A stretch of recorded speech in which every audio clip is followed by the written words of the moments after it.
Hello and finally welcome to the season finale of the Xpert 11 Road to Glory series. It's been a very long season, in part thanks to our extended cup run, but this is the final match of the season. We're going to the season top of the league, and with a chance of promotion to Division 3, we're now only our first season in Division 4, so we could do back-to-back promotions for the first time. But, it's a big but, we have to better P4AH FC's results or match it against FC Boring.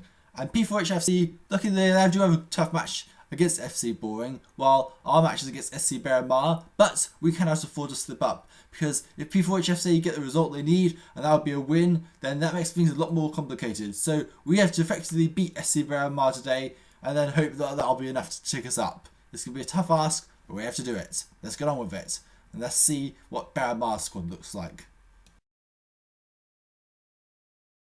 SC Beira Mar had, since we last met, sold defender Fabian Mook, so they're weaker defensively, but they still have a very powerful midfield, even though they've sacked the retiring Paolo Filippo. But the midfield trio of Eric Jorgensen, Lakos Bazuku and Patrice Sack are very strong, especially for a side that's about to be relegated, or very likely to be relegated. Felipe Chu up front offers their biggest attacking threat. Felipe Figo, they've been playing a bit recently to try and get his DV up. Devin Riley is back from suspension for us, but we still need to be very careful, because if we do get a suspension or an injury in this match, then if we finish in the playoffs, that could be disastrous. Knights line up in a 3-5-2 formation with Ant Connolly in goal, a back three of Pim Bandacries, Ledley King and Aquila Santamaria. Midfield Pierre Hestlink, Y Junior, Rachel Terretta, Alvito Roma and Raymond Hargreaves. Front two of Celso Moto and Devin Riley, although I forgot to put it down here.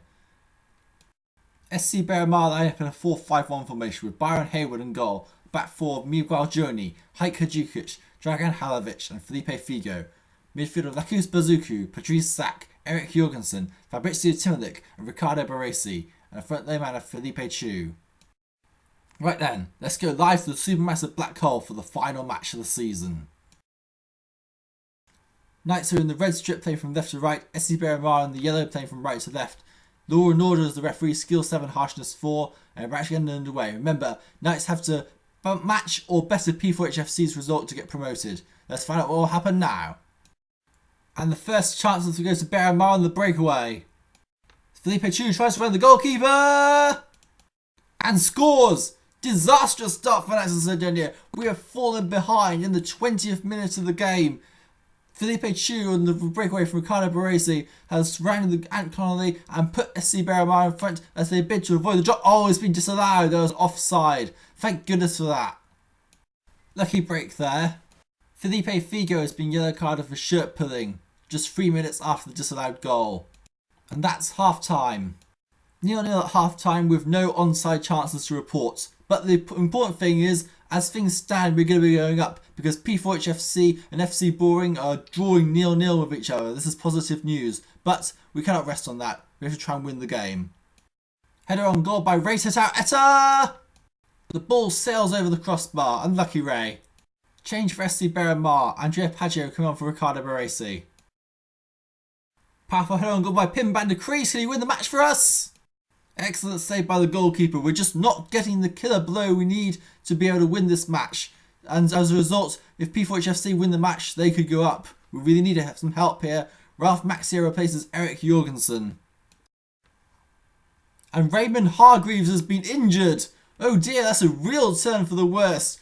Poor Raymond, but that just means Timothy Wagner is going to come on for his final appearance for the club as he retires after this match. But oh dear, that's a huge blow to lose for the upcoming playoff match in Timothy Wagner.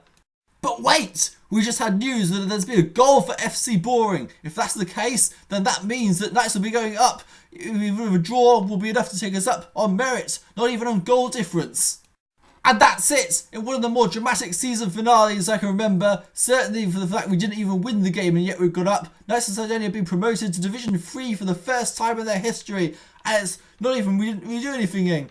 We only managed to draw against SC Beira Mar, who have been relegated as a result, but Knights of Sardinia will be playing Division 3 next season after FC Boring beat out P4AH FC in the end.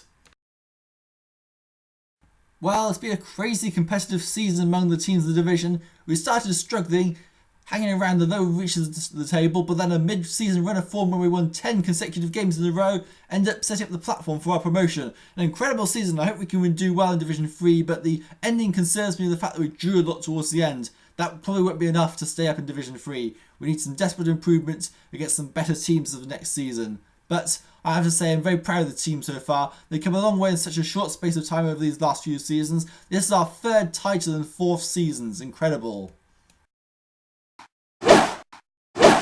Our final team of the week is Kutsi Ugio of German releasing goal. A back four Rodrigo Leonardo of P4AH FC, Pim van der Kruis Knights of Sardonia, Peyton Jackson FC Boring, and Keith Roseblade Cornetto FC. Midfielder of Carrie Stellarod, German Suckers 2, Simon Eastwood, Cornetto FC, Gerard Mayborn, P4AH FC, and Manuel Vieper, Cornetto FC. And front two Vastres Jaskowiak, Atletico Madrid, and Ole Andres Falk, German Suckers 2.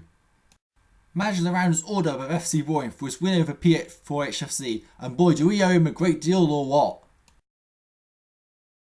So these are the final results. Knights of Sardonia have won the division on 26 points, our lowest ever championship winning points total, which is quite a surprise. We beat up P4AH FC and FC Boring both by a single point, and P4AH FC take the playoff spot as they bid to go to Division 3 for the first time in their history. Cornetto finished in 4th place on 22 points, a solid campaign but it was just not enough to freshen the top places. And meanwhile, German Suckers 2 also had a decent season, 21 points, but that was only good enough to finish 5th. Despite a huge upturn in form towards the end of the season and finishing on 16 points, SC Beira Mar could not do enough to stay in the division and are relegated.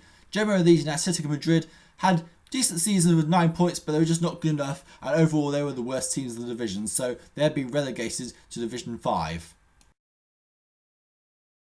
So, prize money and retirements. Clubs receive $1 million econ for winning the league, so we've got that to put towards next season. We've been managed around 2 times this season, so that's an extra 100,000 econ, and that money is now available in the club's account.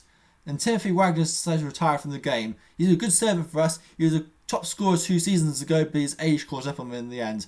Lucian Siratal, our backup keeper, has also decided that this will be his last season before retirement. Here is the change report. I'd say this is a pretty respectable change report given what each player could achieve. Roma, Hargreaves and Motovol finally increased to 13 skill, which is what we've been expecting for a while. Pierre Fessig and Reto Tauta both went up by 1.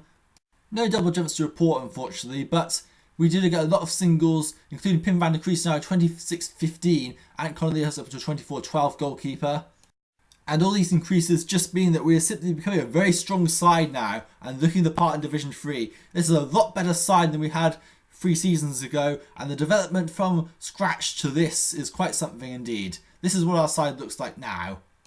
The new face here is Reginald Lacey, who is a rather average striker, but he's been bringing in to replace Christopher Wolstenholme as our backup striker, but we cannot sack Wolstenholme yet because Siratal's retirement prevents us from sacking him.